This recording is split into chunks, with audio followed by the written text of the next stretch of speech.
Hey, so most people would say Arc 1 is great, Arc 1 of Wings of Fire, but it might not be their favorite. So I'm here just to say why it's better than Arc 2 and 3, because it is.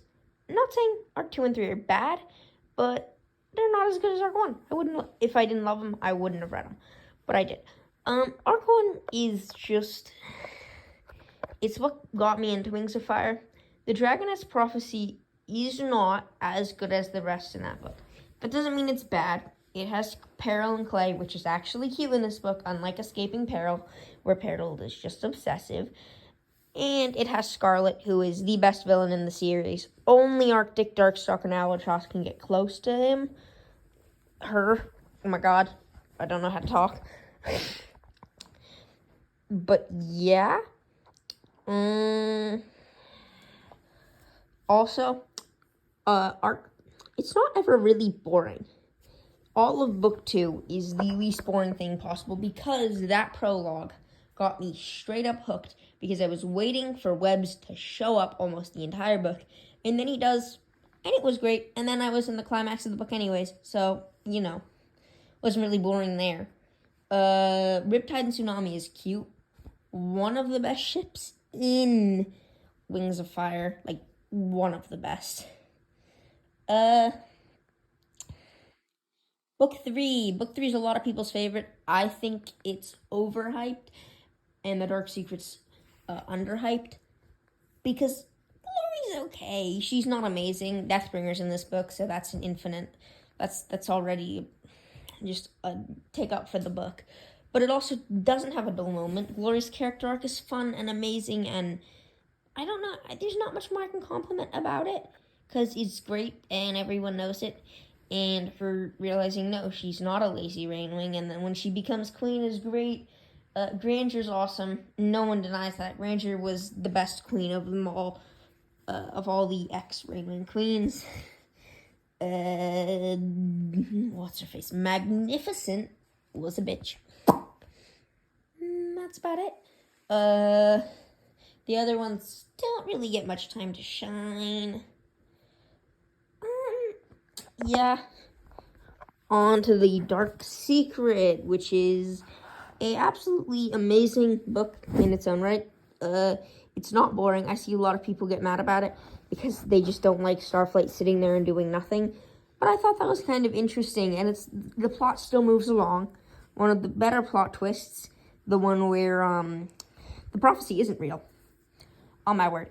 And that was a shocking moment when I read that, like a really shocking moment when I read that, because normally prophecies are real in these kind of stories, and they are for the next 2 arcs.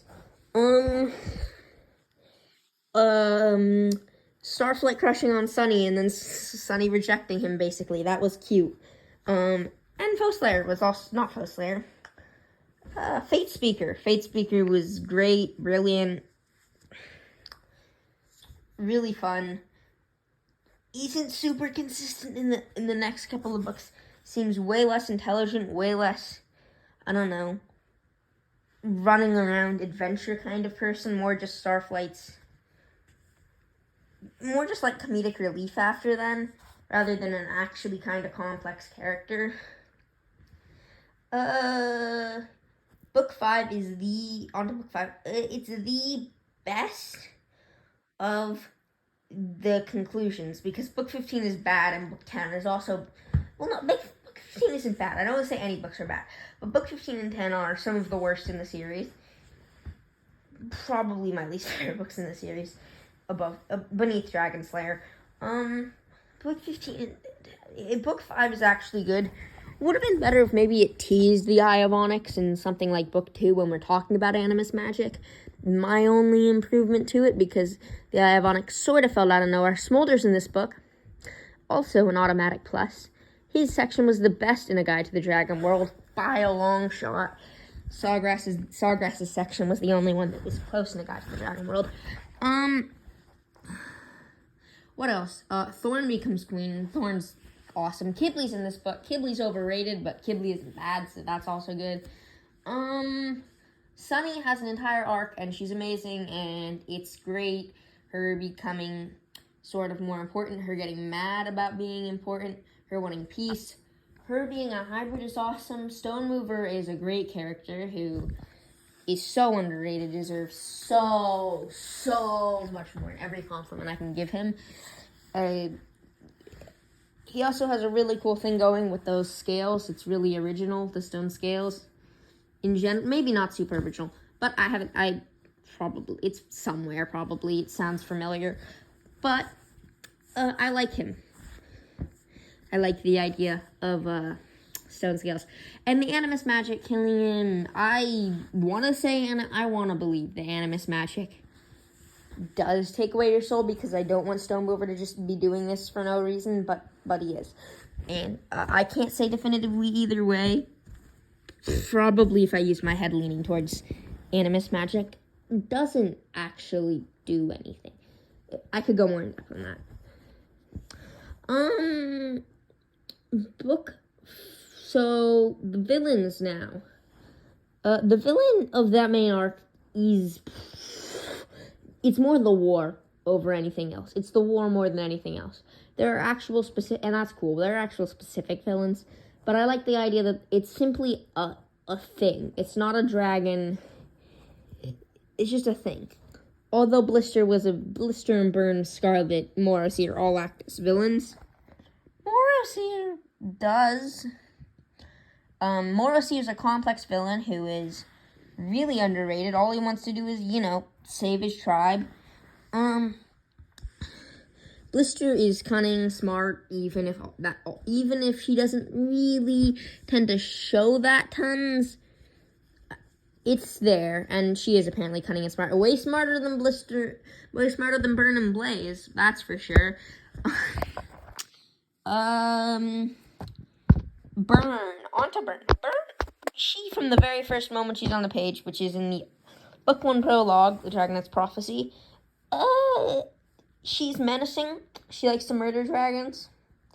And we literally know that from the first couple scenes, the first scene of the entire series. Blaze is less of a villain and more of just there being dumb, which is fun. Her design is great.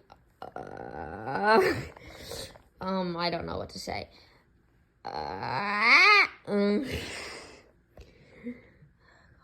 Oh God, I'm forgetting anything to say. My thoughts are going off track. I'm gonna edit this out probably. Arc.